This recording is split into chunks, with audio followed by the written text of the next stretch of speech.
At 11:47 p.m., missing the final train felt like a definitive end to a bad day. For Emma, standing on a damp platform in the middle of a New York autumn, it was one more thing that hadn't gone right since her world narrowed a year ago. Since losing her mother, Emma had moved through the city like a ghost. The silence of the station usually echoed the silence in her apartment, making the cold steel and fluorescent lights feel even more permanent.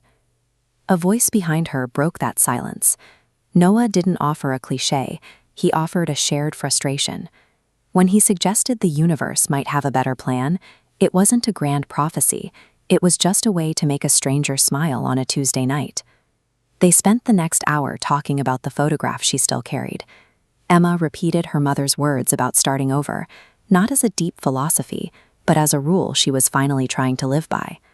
Sometimes the most honest conversations happen because they feel temporary. On a platform with no one watching, two people can drop the exhaustion of their daily lives and simply be seen. When the train delay stretched into an hour, they left the station.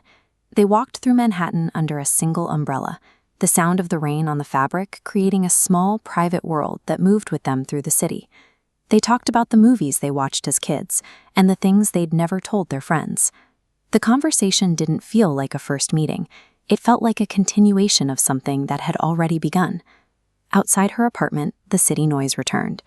Noah promised he'd see her again, a confident statement that for the first time in months made Emma look forward to the next morning.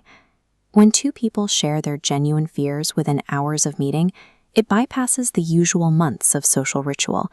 It creates an immediate, heavy weight of expectation that neither was fully prepared to carry. The next morning, the expectation vanished. Emma waited at the station, but the man with the black umbrella didn't return. A week later, a message appeared on her phone. Noah explained he'd had to leave the city suddenly. He didn't ask to see her, he only admitted he couldn't stop thinking about her. Emma didn't spend the year waiting by the phone.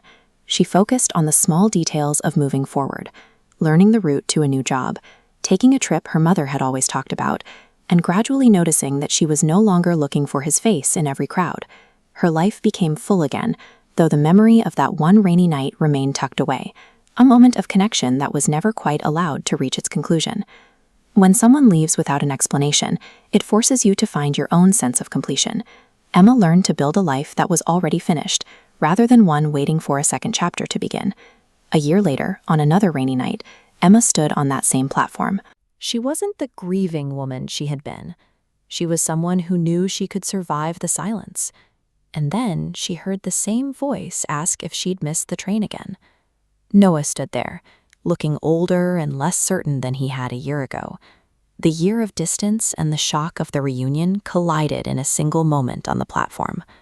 Looking at the time lost, it's a simple gap.